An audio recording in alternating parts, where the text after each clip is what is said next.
Hello, hello, ladies and gentlemen. This is your girl Mitzi, and this is Mitzi. Let's think about it. Today, we are thinking about the freedom and future of humanity. Isn't that a thinker? Well, yes, we are thinking about this today with Isabella, who's going to help us really think about this in a whole new light. So, with that being said, Isabella, thank you so much for coming on to my show, sharing your time and your perspective with me. You could be anywhere in the world right now, but you are here with me. So, I truly value this. So let's just dive right in. We're going to break down this concept of freedom and future of humanity. So, for you, what does humanity make you think about? When I think about humanity, I think like all of us, all us humans who are here on Earth, experiencing life on Earth. And I think about where we're at and where we're heading, and that it feels like I would call the Kairos moment for us. You know, the karmic choice point, Yeah. and that each of us has a choice as to which way we want our future to go. You know, are we going to go with the AI technology? Are we going to live our life through screens and become less human? Or are we Yeah. going to continue to evolve? So that other path, the devolutionary path, or are we going to evolve as divine human beings? And each of us has a choice. Every moment, we actually have a choice with our words and our actions and our intentions. And that choice will dictate the path that we go as individuals and then the path that we go collectively. We have that power. Well, absolutely. I'm glad that you brought that up. I feel like more people really need to think about that when Yeah. us as humans, we really do have a choice. You know what I mean? We have a choice to think a certain way, to say certain things, to act a certain way, to perceive things a certain way as well. I mean, we can truly become unoffendable human beings, but it comes to the point of your choice. How much do you want to be offended by? How much do you want to take to heart? How much do you want to attack and put out into the world? What are you really doing, you know? And I think a lot of the times people don't really realize, like, in humanity, us as human beings, us as individuals, it really comes down to our choices, good or bad, right or wrong. What does it mean for you? Where are those morals? You know, those are something that really people need to think about. So I guess it leads me to my next question. When you think of freedom, what does freedom make you think about? The ability to be able to choose freely according to what's best for me and what's best for the collective. So I'm not following a script, or I'm not following programming from childhood, or I'm not being dictated uh, to by governments or other external controlling bodies. You know, I'm free to live my life according to natural law, which is above and beyond man's law. It's the guiding principles of the cosmos. Basically, do no harm. So freedom is me being able to live my life doing no harm, but also making a positive contribution to the collective or to my community or my family. So Yeah. that's freedom for me. Oh, I love that because I think people don't really think about that. When people think of freedom, they're just like, oh, okay, well, let's just do what I want. But it's like, well, is it really beneficial for the collective? You know what I mean? Is it really purposeful for yourself? You know what I mean? Because you could do literally anything under the sun, but not everything under the sun is really useful. You know what I mean? It doesn't really bring you freedom because some of the things that are acceptable by the world is truly entrapping yourself. You know what I mean? You truly feel like you're in this cage and you're stuck. But it's like in reality, like, no, freedom allows you to do what is right and by what you feel is Right. right, that where your Yeah. heart is leading you, you know? And I think people really don't think about that. So I guess if we could put the whole entire phrase together, the freedom and future of humanity, now what does that phrase altogether make you think about? I just want to go back to freedom for a sec. Yeah, So we have free will, and like you yeah, said, we are free to choose to do whatever we want to do, whether that's whatever it is. But we're not free from the consequences of those choices. So whatever choice we make is going to have consequences. It's one of the principles of natural law, cause and effect. So if you're choosing to do something that's, let's just use good, because is it's a positive thing for either yourself or someone else, then you're going to have consequences that are beneficial. If you choose to do something that's not good, then you're going to experience consequences that are, you're going to suffer. Yeah. So, in terms of the freedom and future of humanity, what my vision is, all of us making choices that benefit the whole. And, so we're working together as the collective. There's not the top-down power structures, but it's more egalitarian. That's what I envision when I think about where I would like us to be heading as um, a group, as a collective, as a civilization or a society. So we're Yeah. all following our intuition and our inner guidance, and connected to source, God, higher power, whatever. And when we do have that connection, when we're following our intuition, then we're in the right place at the right time, doing the right thing, and then we work together to make sure that everybody's taken care of, making sure that everybody's got enough food and has a safe place to live and is living a fulfilling life. I suppose it may seem like a pie in the sky or whatever, dream or whatever, but this is more about how uh, traditional societies or indigenous societies lived, where it Yeah. was as a collective and not as individuals seeking their own personal fulfillment at the expense of others. Absolutely. I love that. I'm Yeah. glad. I want to touch back to earlier when you were talking about how freedom doesn't necessarily mean you're free from consequences. I think more people really need to literally sit with that and understand that, because people think that just because they act in one way in one season of their life, that they're not going to have repercussions because they don't see it right there. But in reality, later on in your life, you're going to feel that. You're going to see the consequences from those actions, good or bad or whatever it may be. There's something always tied to a yes, and there's something always tied to a no. And I think that if more people realize that there's freedom, but there's no freedom from the consequences that attach to it, then Yeah. we will to be more intentional on what we're doing. We'll be more um we'll look at what we're doing and realize if it's good for the collective and not just for the moment, for the future Right. and not just for the moment, because Yeah. every yes now is tied to another yes later on in the future, and every no now is tied to another no in the future too. And people don't really acknowledge that or even take that into consideration. And I also want to talk about how you just finished talking about how before people were just about collective, what I mean? All of us had a plan. Every Like in the indigenous world, everyone had an agenda. Everybody worked for the best, for the community, for the village, for everybody who was in that town. You know what I mean? Because it was about survival, it was about unity, it was about strength in numbers.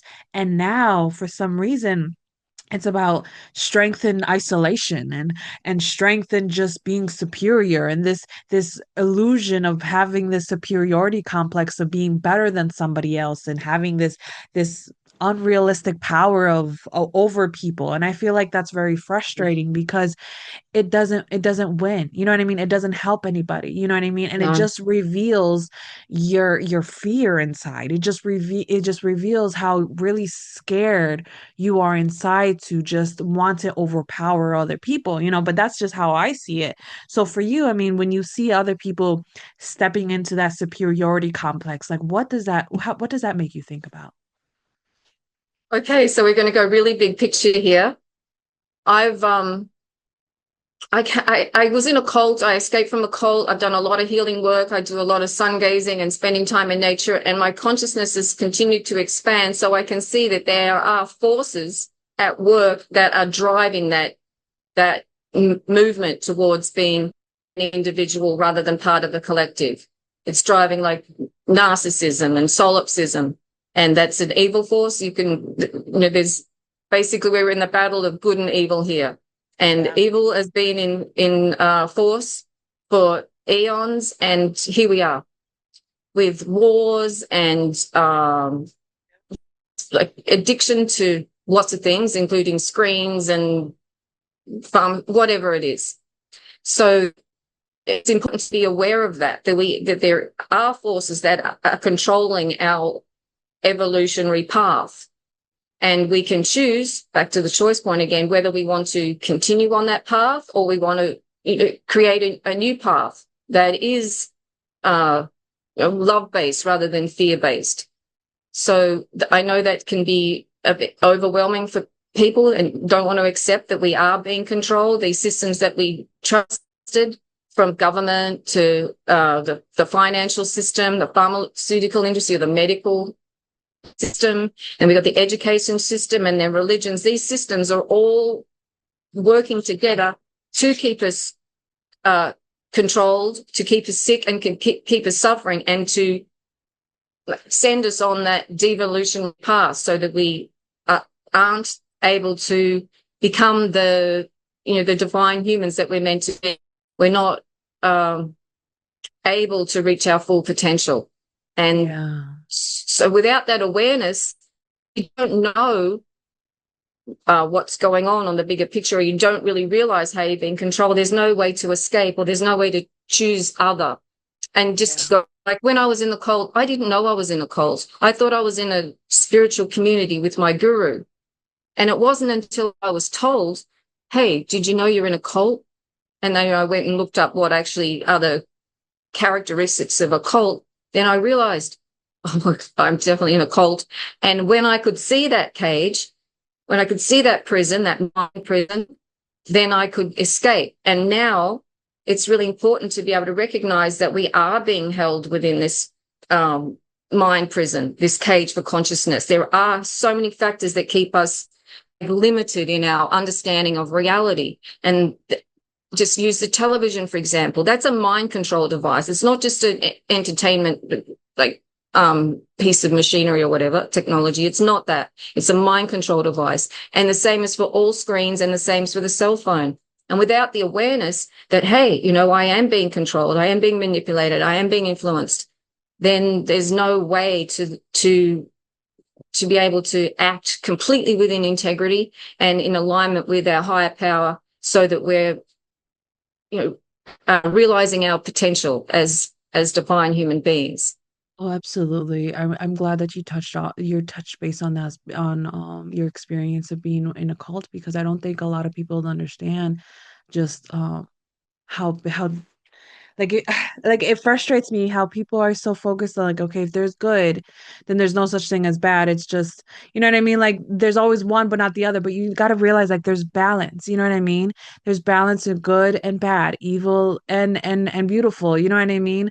And it's just life and death. And people don't realize that, and they don't want to acknowledge that, because they think, okay, if there's a God, then nothing of this bad is it should happen. But like, hold on, there's also a devil, there's also evil. So because that evil is playing a big part on today's world, we are not realizing how easy it is to be impacted by the smallest increments, and all of these distractions that come across us to keep us away from our divine purpose, to keep us away from what we Exactly. should be and how we should act and how we should think. I mean, we are so distracted. We distracted by TV, by social media, by the screens, by games. Oh my goodness, anything that we feel the need to just find comfort in can truly entrap us sometimes, you know what I mean? And keep us Yeah. locked away. I mean, it's like a movie I seen. There was a part where this lady was like, it's like a cage, an open cage. We're like birds in an open cage, free to come and go as we Yeah. please. But then once the door is closed, then we're stuck where we're at. And we don't want to be stuck inside the cage when it's time for the door to close. You know what I mean? We want to be out. We want to be free. And the only way to be free is to acknowledge what is freedom and what is actually entrapment. What is really keeping you entrapped from being your full self? What is truly keeping you away from stepping into the unknown? And usually it's fear. What I come across, it's fear that brings people back to what is safe, or what they know, or what they grew up in. And you know what I mean? That comfort. I mean, for you, what is it for you? I just want to go back to the idea of distractions. That's what I've come to realize just fairly recently, actually, that pretty much everything that's going on in the external world and all the technologies that we've been given from television, cell phones, video games, or whatever. I'm talking about the world, the politics, the wars, and all that. Everything is a distraction. Everything is a distraction that's keeping us from our evolutionary path. And unless we realize that, then we're going to stay basically on this, we're going to stay in the cage. Yeah. We've been disconnected from our power. We've been disconnected from nature, and we've been disconnected like from our divine nature, and disconnected from each other. And it takes to reconnect. So it takes effort to, it's because these devices are so addictive. It takes effort to put the device or leave them inside or whatever, and go outside and spend time in nature, because basically, like, whatever's happening, we need to be as powerful as possible, and we need to be protected from all these like evil forces that are coming at us all different ways, from the water, the food, the chemtrails, the pharmaceuticals, just that, and the ideas, just the fear, fear, fear, fear. There's so much escalation of that. So we need Yeah. to take time to reconnect to nature, go outside, spend time, feet on the earth, get grounded for real. Like, you have to have skin to earth. That's necessary. There's no way we can balance ourselves, given all the electromagnetic chaos that we live in, without being directly connected to earth. So as much as possible, long as possible, lie on the earth, be relaxed on the earth, because that, when we're relaxed, that's when we receive the most. And earth is like a diary that's giving us energy, giving us positive electrons, whatever it is. So we need to take time to take a walk out in nature, go and sit in a park, go and hug a tree, really, because that's another way to be grounded if there's snow on the ground, or you live in a city where the ground's covered up. Yeah. I sun gaze every morning, so I receive that highest life optimizing information through my eyes into my brain. And that is free. That's probably one of the most powerful practices that we can do. And like I said, everything is being done to keep us of all these body technologies and natural medicines that are available to keep us powerful, balanced, clear-minded, and on the right path, doing the right thing at the right time. Absolutely, absolutely. It's just being more aware and being more present, because people don't Yeah. realize when you are present in the moment, being more mindful in the moment, then you realize like everything really is a distraction, and then you realize everything that's coming in your mind, you can really start filtering it out. You can start Yeah. filtering out the nonsense, you know what I mean? The nonsense that's coming in, that's trying to distract you again, you know what Mm-hmm. I mean? And when you are focused in what you're doing, and even if you're doing the dishes, do the dishes with purpose. Make sure Right. everything is clean. You know what I mean? If you're walking the dog, walk the dog. Or if you're just walking yourself, just walk with purpose. You know what I mean? Like, 1 year I detoxed myself from social media, from my phone, from everything. Like, I told myself, I'm only going to use my phone for what it's used for phone calls and for texting. If anything else, I don't even need it. I deleted every app that could possibly be available, and I deleted You. everything besides the main functions. And I was literally present. And while I was present, I was at restaurants and seeing everybody's head down.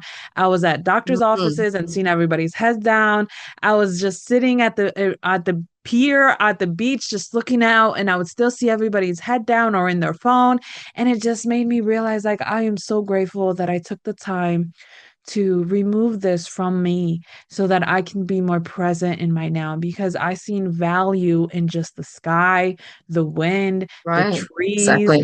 the grass. Like, there's so much value in everything that's around us, but we don't see it. And I feel so bad for the people who are still so caught up in what everybody else is doing, because it's like, okay, why don't you focus on what you're doing? You know what I mean? Why don't you just gain, because that's true freedom, you know what I mean? When you don't have to feel so confined, you don't need your phone every second, you don't need to look at an app every second, you don't need to determine this. And I praise the people who make certain apps to make your life easier, you know what I mean? Great for you to do that, but at the same time, some of these apps enable us to not actually try harder, you know what I mean? To do the work for ourselves anymore. So it really does make it complicated. And and I know time is catching up to us and it sucks because man, I feel like we could keep going down Yeah, this right. We rabbit could. hole in different areas because it really does. I mean, just the thought of how the future will be is truly interesting because there are a group of people like ourselves who are trying to stand our ground, who's trying to like be more mindful and be more present. And then we're fighting against the people who are just, no, it's all about being distracted. It's all about pushing the void and not experiencing your feelings, not experiencing life, not experiencing this because you got to keep up with the masses. You got to buy certain clothes just to make sure somebody likes you and it's like, no, Right. just be you and be present. So yeah, I guess my thing is what can be some lasting words of wisdom that you can leave us off with to keep on thinking? Well, let's think about the freedom and future of humanity when we have now two generations of human beings in the who have grown up relating to life through screens primarily, rather than relating to life through the natural world and being human. Yeah. So my like advice would be to spend as much time as possible being human. And that's not being on a screen. That's doing like human stuff, whether it's cooking food, playing with children, gardening, dancing, singing, creating art, uh, walking, exercising. Um, there is so many things that are being like forgotten as essential for us to stay human and to optimize our mental and physical health. So in addition to making sure that us, we're taking time out to be human, be in nature as much as possible, it's important that children are Yeah. um, that screen time's limited, especially in terms of when screens are introduced to children. But then even as they get older, and I know it takes a lot of work, but it's really important that children do appreciate the beauty of a sunrise or the kiss of the wind or the sound of the trees because they're missing that's what makes us human. That's actually what helps our body stay healthy. Yeah. So my advice would be to basically spend as much time as possible outdoors in nature, doing human things Exactly. Right. I with mean, other people, having conversations, listening to other people, just, helping other people. And I think that then if we are as human as possible, then what the future holds for us is brilliant.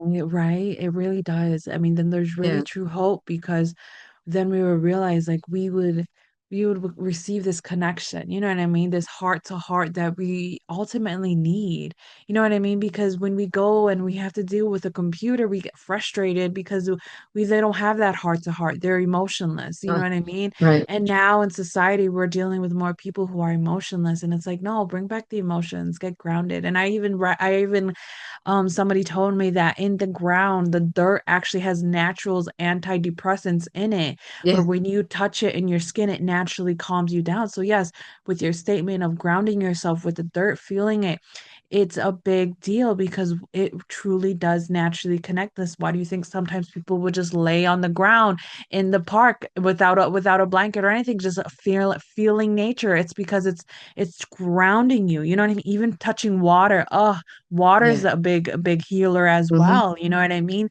Touch water. You know what I mean? Get into a new routine of just being more alive. You know what I mean? Yeah. Alive Right. and in the moment, that's a real thing. And ladies and gentlemen, if you guys want to know more about Isabella, because how could you not after this conversation, right? How could you not? Please go check her out. I have a link access to her website on into the description if you're listening audio or if you're on the YouTube watching or if you're on my website, you could find her lovely photo. Just bloop, click right there and it goes directly to her website so that you can obviously continue on thinking because isn't that the point? Yes, it is to keep on thinking, y'all. Bye.